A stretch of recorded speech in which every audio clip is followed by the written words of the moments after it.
y a un sujet qui anime les Camerounais ces derniers temps, c'est aussi justement les propos de Ketia Cortés. Ketia Cortés qui trouve le Cameroun très beau et surtout les réalisations du renouveau qui sont au top. Le Cameroun est donc au top, selon le renouveau. Le bilan chez eux est très bon, sauf que ça ne sent pas bon pour Ketia Cortés. Parce qu'aujourd'hui, à travers le monde, beaucoup de reportages sont effectués pour comprendre cette phrase qui risque même d'être maintenant gardée quelque part à l'OAPI comme une invention à protéger. Qu'est-ce qu'il y avait avant? Quand on voit la situation aujourd'hui du Cameroun, on peut donc se dire qu'en fait, on réalise qu'avant, on n'avait pas ouvert les yeux. Maintenant, on a ouvert les yeux. Et ça pleure de partout. Et s'il y a un domaine où le Cameroun n'avance pas, c'est justement sur l'état des routes. C'est là où Ketia Cortés devrait agir. C'est là où Nganou Djoumassi devrait nous montrer leurs compétences. Mais jamais des ministres n'ont été aussi incompétents, n'ont été aussi maladroits et n'ont autant créé de problèmes à Bia. Nganou Djoumassi avait trouvé comme particularité une grande créativité, une inventivité de notre genre en nous inventant les péages avant les autoroutes.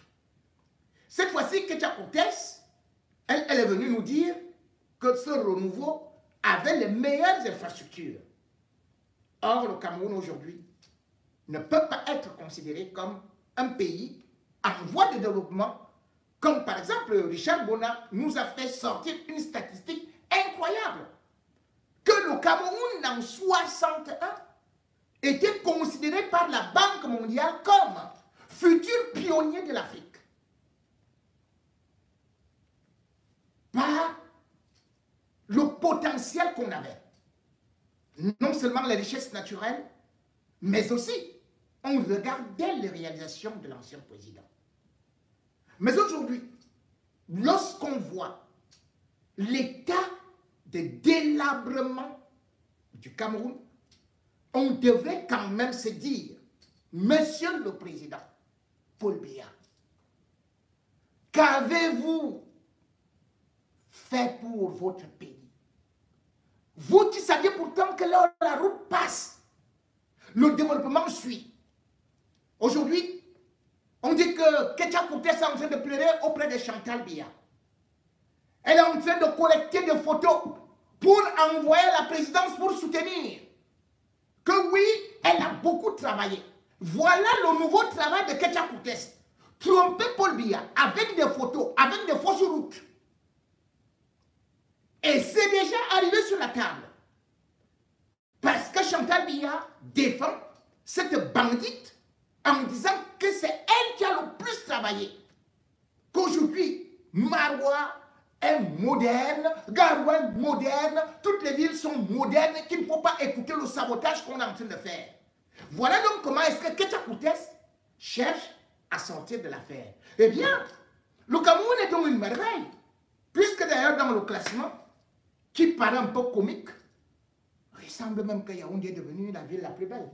Mais bon, tiens, pour l'instant, voici certaines images que Paul Biya ne va pas voir lorsqu'on va classer le Cameroun, qui aujourd'hui justement, me dit-on, peut être le pays le plus beau d'Afrique. Ah oui, vous dites que nous, on ne vante pas notre pays. On vante bien notre pays. Notre pays est magnifique, il est très beau. La preuve, suivez donc ce nouveau classement. Top 5 des plus belles villes d'Afrique. En 5e position, on a le Cap. en Afrique du Sud. Ah.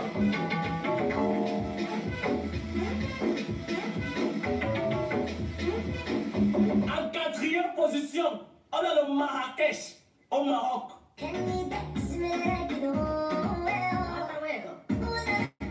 En troisième position, on a Nairobi au Kenya.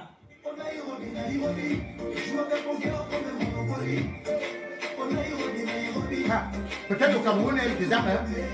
Peut-être au En Cameroun, des deuxième armes. position, on a Lagos au Nigeria. Hein? Et en première position, on a Yaoundé au Cameroun. Yeah! On a gagné! On a gagné! On est premier! Hein? Hein? C'est quoi? Hein? Non, non, non, non, ça c'est au Mali. Ça c'est au Mali. Ça c'est au Mali. Les gens aiment le sabotage. Hein? Ils parlent quelle langue? Ils parlent quelle langue? Hein? Ils parlent la langue de Paul Biya.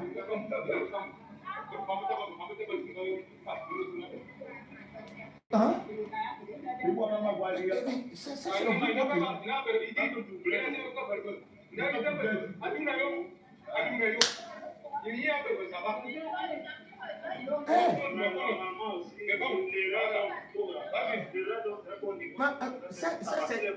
Ça c'est les routes nouvelles technologies. Ça c'est les routes nouvelles technologies.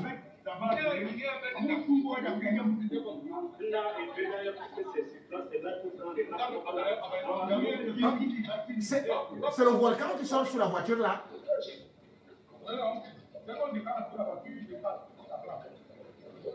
Mais ça c'est la sauce d'arachide ou quoi?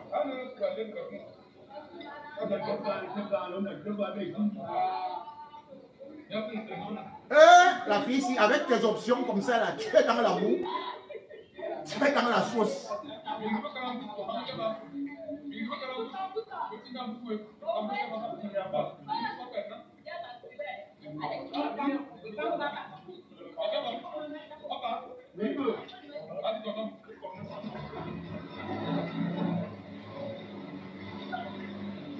Hein? Oh, voilà. Vraiment, nous remercions le maire de Douala 5e et le super maire de la ville de Douala pour ce joyau architectural que nous vivons ici, que nous avons ici là. C'est l'art municipal dont on nous a doté. Ce que nous attendons ici actuellement, ce n'est plus que les banques publiques pour attirer plus les invités à venir vivre le spectacle qui se passe ici au quotidien, quoi. Parce que ce qui se vit ici au quotidien, c'est un spectacle grandeur nature. Donc nous n'attendons plus que les chaises, les bancs publics et tout. Et à partir de là, on va faire de ce lac un espace public pour les enfants où les gens pourront même payer pour vivre le spectacle. Ça continue le même scénario, ça continue. Le nouveau Pierre-Paul Biya. Tout est barré là. Voilà le nouveau Pierre-Paul Biya. Nous sommes déjà cette fois-ci à la gare de Mandjab. À la gare de Mandjab, le scénario continue, tout est bloqué, rien ne doit bouger. Ce que déclarent les populations de Mandjab. Pareil comme à Sotbanga tout à l'heure, ils disent qu'ils en aient le bol de voir toujours la même chose, le même train qui est négligé. Comment les gens peuvent faire 48 heures dans un train sans avoir même de l'eau à boire. Vraiment, c'est compliqué. Ils ont dit qu'ils sont fatigués. Cette fois-ci, Camara, il doit donner une solution. Il doit leur donner une solution. Vous voyez dans les wagons partout, c'est la souffrance. Les gens sont là, les malades, et tout le monde est là. Et c'est la souffrance, il ne faut que continuer. Les vieilles personnes sont dans le train, les bébés, tout le monde souffre. La situation est telle que vous voyez. C'est tel que vous voyez, et cette fois-ci, la population décide qu'il faut automatiquement qu'il y ait une suite vraiment à ce mouvement. Ils veulent une suite favorable. Ils ne veulent plus continuer à être méprisés, comme d'ailleurs on l'a constaté depuis des années. La priorité est sur le train marchandises et encore plus ce prestige qui est venu. Le train qui porte les riverains sur le passage, il est négligé. Il est négligé. Nous battons à 7h30 à la gare de Douala. Jusqu'à ce qu'on te regrette. On regrette un dictateur. Non, bien. 2 jours après. 2 jours après. Mais entre-temps, on regarde quelque part. Entre-temps, les autres trains qui évoluent on les laisse passer, La priorité est déjà à cette train marchandise et celui-là qui porte les riverains, qui porte les populations, on le néglige. C'est pourquoi la population dit qu'ils sont fatigués, Donc voilà, monsieur, qu'est-ce que vous dites compte tenu de cette situation qui se passe ici sur la voie février? Quelles sont vos impressions que vous pouvez nous donner? Voilà le Cameroun qui est beau.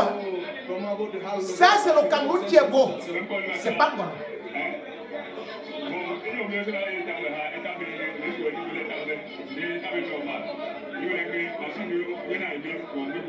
Mais Cameroun, il n'est pas à l'Assemblée.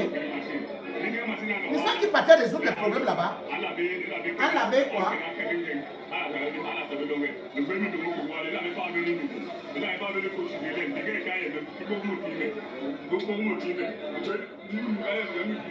Cameroun, tu peux venir m'expliquer.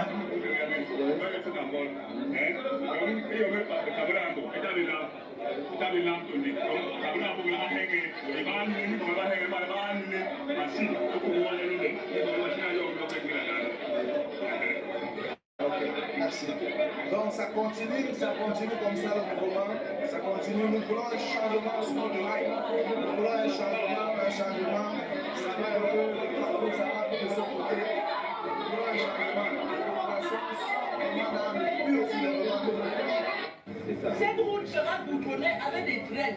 C'est-à-dire d'ici 2020-2021, ça sera boutonné avec des trains. Nous sommes en 2019. Sera boutonné. Mais si le maire met l'huile sur le feu, met le couteau dans la plaie, non, la route n'est pas bonne. Il y avait quoi avant? Voici Madame le ministre de l'Habitat et du Développement urbain en visite de travail à Kribi. D'après l'annonce officielle, dans ce chantier, les ouvriers et même l'entrepreneur semblent bien assidus au travail. Madame le ministre fait quelques remarques routines relatives au respect des délais d'exécution. Malgré l'enthousiasme qui anime la délégation ici, certains villageois restent indignés. Je suis Ngalo Nicolas, je suis autochtone de ce village. Tout ce que les gens sont en train de faire, c'est le folklore. Ils n'ont jamais rien travaillé. Ce n'est pas parce que Madame le ministre est là aujourd'hui qu'ils vont venir mettre leur gros choisir. Paul Biya, il faut regarder, Brenda, envoie la vidéo à Popol. Il est en train de dormir là. Des choses. Ce que ces gens sont en train de faire, c'est le vol. On ne veut pas ça chez nous. Nous, on veut que tout aille bien. Parce que nous sommes dans un pays là où on veut l'émergence. Au lendemain de la visite de Madame le ministre, plus d'ouvriers et plus de travail dans les chantiers. Elle a fini son ne peut pas se développer avec les mises en scène, avec le théâtre. Ici, à cet endroit même, hier, vous avez vu une foule ici. Le ministre du Développement urbain et de l'Habitat était ici, avec toutes les autorités de la ville. Vous avez vu le chef de ce chantier, l'entreprise en charge de ces travaux. Le responsable était sur place, les ouvriers s'affairaient. Et qu'est-ce que vous voyez 24 heures après? Rien. Ça prouve que tout le monde s'est mis en place pour présenter des faits. Vous voyez ce que Courtes fait aux Camerounais, alors que la réalité c'est que c'est ce marché qui a été passé à Yaoundé depuis plusieurs années est en fait arrêté.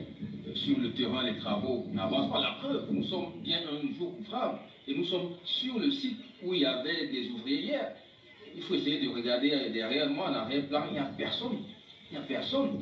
Donc, en conclusion, il faut que les gens, les Camerounais deviennent de plus en plus sérieux, que les gens attachent de l'importance à ce qu'ils font et qu'ils comprennent que le développement est une affaire sérieuse et pas une affaire de blagueur. Le premier marché public abandonné ici date de 2017. Il consistait à revêtir cet axe routier.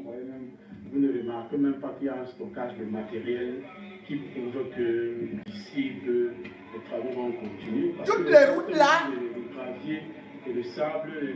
On prend maintenant, on filme les routes maintenant. Au Rwanda, on envoie à Paul Biya. On dit que c'est Ketchup Courtes qui a fait ça. Le second marché public date de 2020. Tous deux avaient un délai d'exécution de 4 mois. Mais si le maire met l'huile sur le feu, met le couteau dans la plaie, non, la route n'est pas bonne. Il y avait quoi avant? Voilà.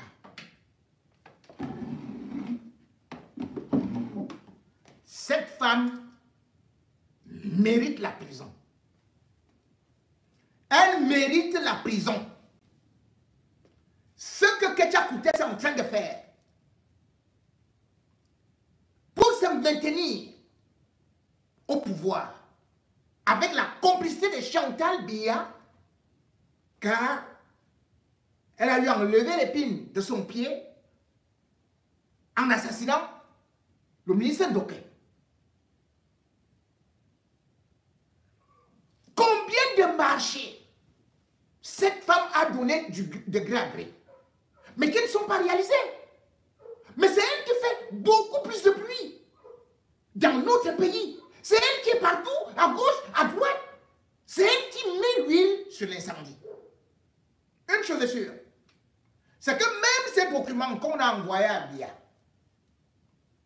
tous les montages qu'on a fait avec les faux témoignages sur la table de Biya, qui a demandé qu'est-ce qui se passe, je ne sais même pas que... Cette fois-ci, Biya va regarder cette autre vidéo. Le Cameroun, on nous dit, il est beau. Oui, il est magnifique pour eux. Parce qu'ils vivent bien. Mais s'il faut regarder les autres Camerounais, comment ils sont dans la galère pour joindre les deux bouts. L'eau, il n'y a pas. L'électricité, il n'y a pas.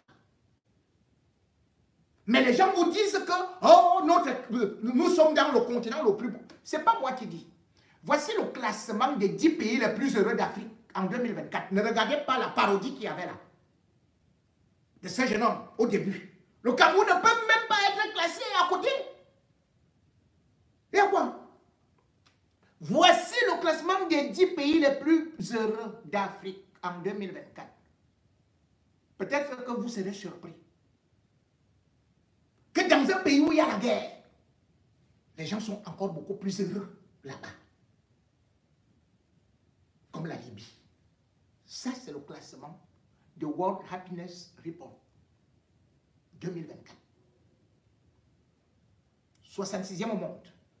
L'île Maurice, 70e. Deuxième pays le plus beau. Enfin, là, il fait beau de vivre. Là où les gens sont heureux. Afrique du Sud, 3e. Au classement mondial, 83e. L'Algérie, 85e. Au 4e sur le plan africain. RDC, 89e sur le plan mondial. Mais sur le plan continental, 5e. Mozambique, 90e sur le plan mondial. 6e sur le plan continental. Au petit Gabon, là, à côté de nous, est 95e mondial. 7e en Afrique. La Côte d'Ivoire, qu'on engueule là, oh, est-ce que vraiment, vous savez, Ouattara n'a rien fait. La Côte d'Ivoire est 8e. Là où les gens sont heureux. 96e mondial. Sénégal, là où maintenant les panafricanistes camerounais n'ont que leur bouche pour parler. Que oh, Macky Sall, oh, il faut ceci, oh, il y a eu ceci, il y a eu cela. Il y a des infrastructures. Allez voir le nombre d'infrastructures qui ont été construites par Macky Sall. Le Sénégal est 10e et 99e.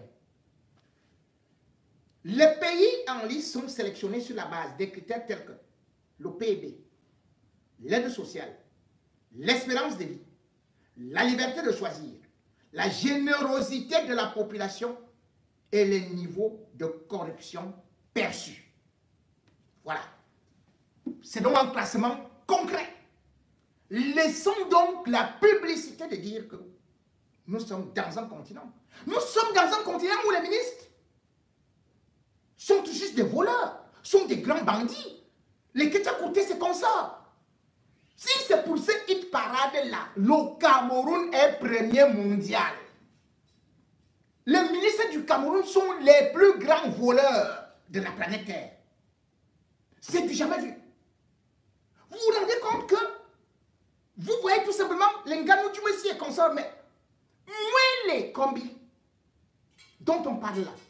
Vous vous dites peut-être que le ministère des Sports n'a pas assez d'argent. Mais regardez ce que moi les combis fait. Mais le combi, il est supporté par beaucoup de gens. Et il fait même semblant de vouloir contrôler les fonds de ceci et de cela. Alors que voilà un ministre qui est milliardaire. Il est milliardaire. Rappelez-vous l'année dernière. J'étais en train de vous rappeler encore. Enfin, rappelez-vous l'année dernière, j'étais en train de vous diffuser l'interview d'un de ses employés. C'est quelqu'un qui faisait le ménage chez lui. Benjamin Rim. Ce Benjamin Rim est allé en prison. Pourquoi? Parce qu'il avait pris, selon lui, 110 millions dans l'une des cachettes de la maison de Mouélé Kombi. 110 millions. Mouélé Kombi avait couru. Parce que l'affaire date de 2019. Mais là, ça passait au procès. C'est pour ça que je vous dis que l'année dernière, que je vous ai parlé de ça. Nous étions justement au mois de mai. Il travaillait chez Mouélé Kombi depuis 4 ans. Et il était payé à 35 000 francs CFA. Parce que ces gars, ils sont tellement égoïstes.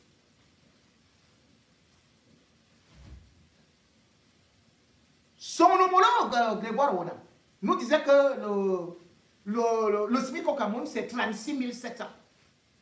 Mais moi, les combis ne payaient même pas à ce garçon le SMIC. Celui qui devait laver ses caleçons, devait faire le ménage, devait laver les voitures, devait faire ceci, devait faire cela, Rim Benjamin.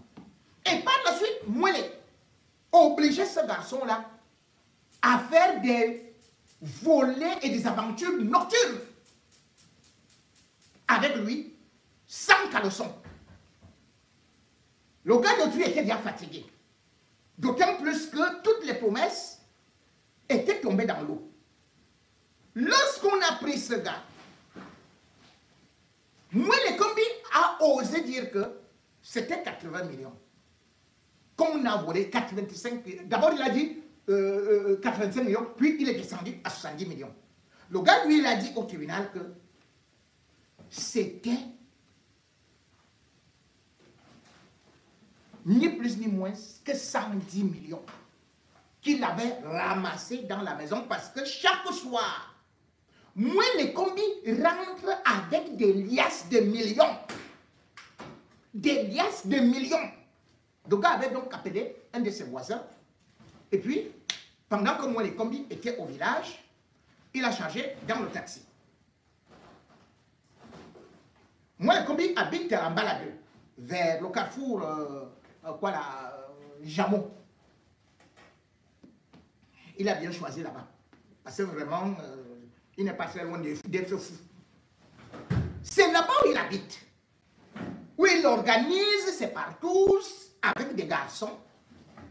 Mais ceux-là qui sont chez lui, ils sont traités comme aussi des esclaves. Il abuse d'eux sexuellement.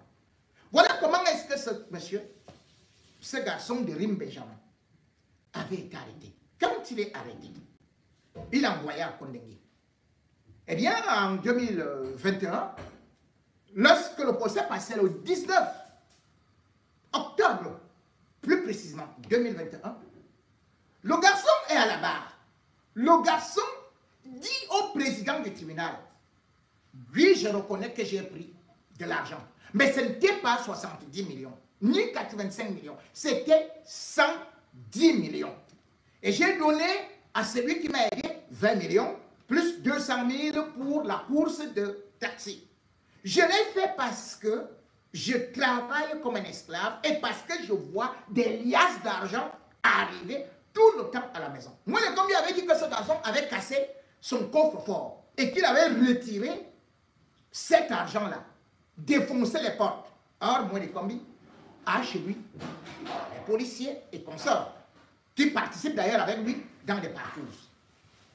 Voilà ce Mouele Kombi que le petit garçon l'a dit. Mais monsieur le président, pourquoi vous ne demandez pas à monsieur le ministre la provenance de ces fonds? Le président lui a dit, tais-toi, tais-toi. On n'est pas venu parler de ça ici. Il a dit, mais cet argent, vous êtes sûr que c'était son argent? L'argent était à la maison. Tout le monde pouvait se servir. Donc, moi aussi, je me suis servi, puisque tout le temps, il y avait des sacs et des sacs d'argent, et puis disparaît avec ça. Le juge a trouvé que ce n'était pas bon de poser cette question. D'autant plus que Mouele Kombi n'était pas là, mais son avocat était là. Nous pouvons moins lui poser cette question-là. Quelle est la provenance des fonds? Comment un ministre, un seul, peut avoir chez lui plus de 100 millions? On dit que ça, c'est une seule cachette. Hein? Ce n'est pas ailleurs. Parce que partout ailleurs, c'est des milliards et tout ça. Ce n'est pas interdit d'avoir de l'argent, mais la réglementation au Cameroun dit que lorsque vous avez des sommes consistantes, vous devez faire une déclaration. C'est-à-dire que ça, c'est la loi du Cameroun. C'est la loi du Cameroun qui le dit. Pour un ministre, tu dois dire la provenance, et au-delà de ça, si c'est une succession, il n'a succédé à personne. C'est l'argent du pays qu'il n'a fait que voler à travers les rétrocommissions de cette histoire qu'on appelle le stade Paul Biya. Le stade Paul Biya n'est pas fini. Mais Mouele Kombi a volé des millions et des millions en nous faisant comprendre qu'on change maintenant Pichini, on revient avec Maguil, on fait ceci, on lui donne les rétrocommissions derrière qui se partagent avec Ngongo. Le gars est en prison. On ne sait pas s'il sortira de là. Parce que jusqu'à présent, Mouele Kombi a dit qu'il va mourir là-bas. On est encore sur ça. Que nous avions entendu, il y a quelques jours, que dans le bureau de Mouele Kombi, il y a eu vol de 350 millions. Et le gars, comme avec bien évidemment aussi son employé, Rim Benjamin, il avait d'abord nié. Qu'est-ce qu'il a dit? Il a dit non, je ne reconnais pas ça, faites le communiqué, rien n'a disparu chez moi. Or, nous avons mené des enquêtes et nous trouvons effectivement que, et il y a eu des auditions là-bas, où on dit que Mouele Kombi a bel et bien perdu plus de 350 millions, rien que dans son bureau. Dans sa maison, ce gars qui avait pris les 110 millions là, qu'ils ont d'ailleurs récupérés parce que les gendarmes ont aussi pris leur part, hein? C'est comme ça. Et il y avait les bombes de carburant. Chez lui, à la maison, plus de 15 millions de bombes de carburant. Et on nous dit de réduire le train de vie de l'État. Voilà donc des ministres que certains défendent, qui prennent comme des modèles. Que oui, Mouele Kombi. Regardez, à peine on parle de la disparition de 350 millions. Ce qui se passe dans une brousse. Au moins, il va enterrer des milliards. Je vais juste vous présenter une image de son aquarium, de son paradis, où vous allez voir. Cet ministre, il est parti construire un village à lui seul. Mouele Kombi. Un village à lui seul, pour lui seul. C'est... Je crois que je vais trouver ça quelque part là. Admirez donc Mouele Kombi, ministre de la République, ministre des Sports, l'homme qui chaque année se fait voler des centaines de millions. Regardez, seulement, j'ai pris seulement au niveau de l'étang. Parce que tu ne peux pas tout filmer là-bas, il y a tellement de vigiles, il y a les gardes, il y a ceci et cela. Regardez le paradis de Mouele Kombi où il va enterrer notre argent.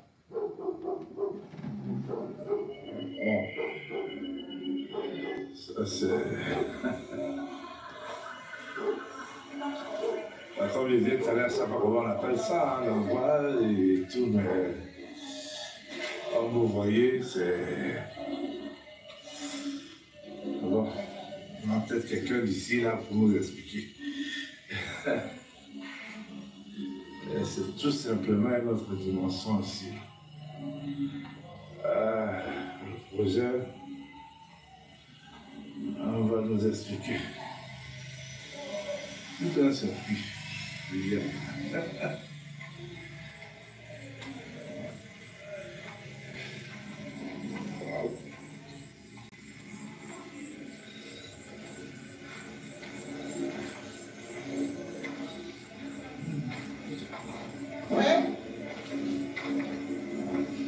Ou c'est il point là haut, ou c'est où vraiment c'est.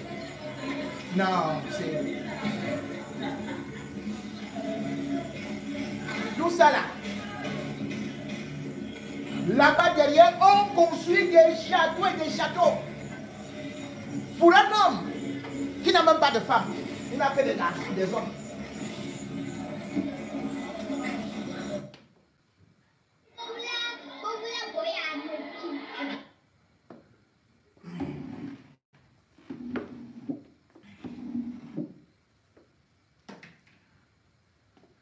Et avec ça, Paul lui a dit rigueur et moralisation. Paul lui a nous dit serrons les ceintures. Paul lui a augmenté les prix de carburant. Maintenant même, on dit que même le certificat médical est passé de 900 à 4000. Mais attendez, tout augmente. Mais les ministres s'enrichissent, ils s'en foutent éperdument. Et vous, pendant ce temps, vous allez dire quoi? Vous ne savez pas que ce que ces gens sont en train de faire, c'est contre vos enfants. Vous ne savez pas que ces gens, ce qu'ils sont en train de faire, après avoir volé tout ça, ils vont laisser le pays à feu et à sang. Et pendant ce temps, certains opposants sont en train de raconter qu'ils ont créé des associations de ceci et de cela pour le peuple. Aujourd'hui, le Cameroun a besoin de chasser ces gens. Ils sont dangereux. Moi, les combis doit aller en prison. Il doit s'expliquer sur cet enrichissement. Dites-moi, un ministre, ça gagne combien? Ça gagne combien? Comment peut-il être riche un peu partout? Il a les investissements. Tous les ministres de Biya, mais c'est quand même terrible. On dirait qu'on injecte ça. À quoi sert le TCS? C'est bloqué. C'est-à-dire que quand tu veux dire un petit machin là, on voit que tu veux déjà aussi guetter la place de... Allez, on dit prenez-le, on présente tel comme étant le plus grand bandit. Alors que les plus grands bandits sont dans ce gouvernement. Les Ganou Messi, les Ketchakoutes, les Moué, les Kombi. Voilà des bandits. Vous devez noter leur nom. Demain, quand ça va changer, allez directement récupérer leurs biens, leur maison. Parce que ce n'est pas eux, c'est à vous, c'est à nous.